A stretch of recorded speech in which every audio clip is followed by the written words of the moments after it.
This flight stick was released in 2010, but it still holds its own today. Hey guys, Emils here, and today I'll be sharing my experience with the Thrustmaster Warthog flight stick. Alright, let's get into it. So my friend lended me this stick for a couple of months for me to test out and review. It was bought from Facebook in a combo with the Warthog throttle for about 220 euros. This throttle and stick combo came out in 2010, it is officially licensed by the US Air Force and is a replica of the A10 Warthog stick. This also means it is perfect for the F-16 Viper. So let's start with design. The handle is made completely out of metal, which makes it quite heavy in a good way. It feels very realistic to what it could be in the actual plane. The buttons and hats are plastic, but the dual detent trigger is also metal. It weighs just over 2.7 kilograms and with its fairly large base is very stable.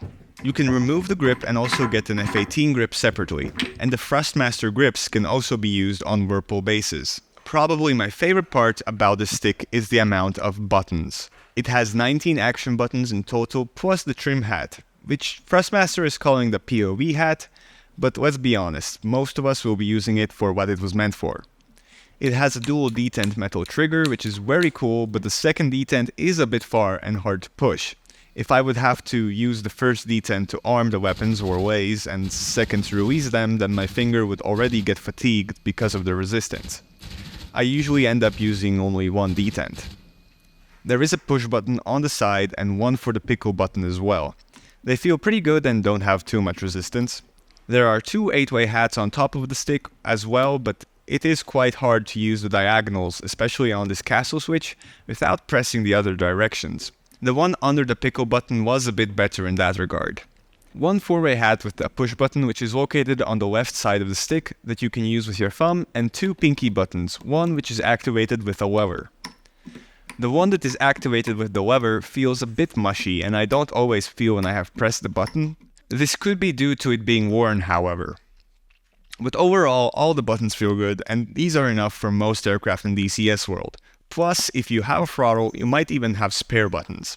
Now, going back to using the T16000, I can really feel that I am missing some of the necessary functions for more advanced planes. The Thrustmaster Warthog uses the Hall effect sensor system, which provides 16-bit precision. 65,000 by 65,000 input resolution. That is 4 times more than the T16000, which has 16,000 by 16,000 resolution. So when I first tried to fly with the stick after using my T16000 from Thrustmaster, it was quite tiring for my hand. It has much more resistance and you need to make bigger movements to do bigger movements and small movements for small maneuvers. So on day 1 my hand and forearm got quite tired if I had to hold the plane in a turn or a dive.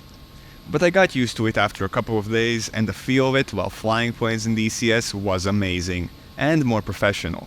Something to mention is that this stick is also higher than the T16000, so if I were to use it on my desk, my arm would have to be quite high and in not as comfortable of a position as by my side.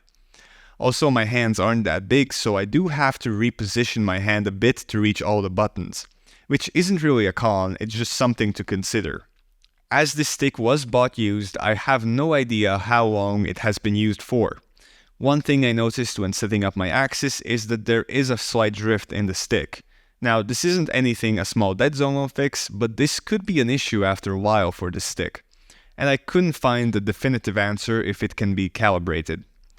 The stick also does not have a twist axis, so you will feel the need for rudder pedals soon if you are upgrading from a twist stick. The Warthog stick has quite a big and heavy baseplate that is great if you just want to use it as a tabletop joystick or like I'm doing it with a box by the side of my chair. It has rubber feet so it never moves and makes it hassle-free to use.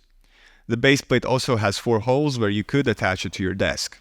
You can also remove the baseplate, but then the bottom is totally exposed. So if you're mounting it to a desk mount or in your cockpit, it will be okay, but I wouldn't recommend just leaving it like this. It also won't be very stable if it isn't mounted.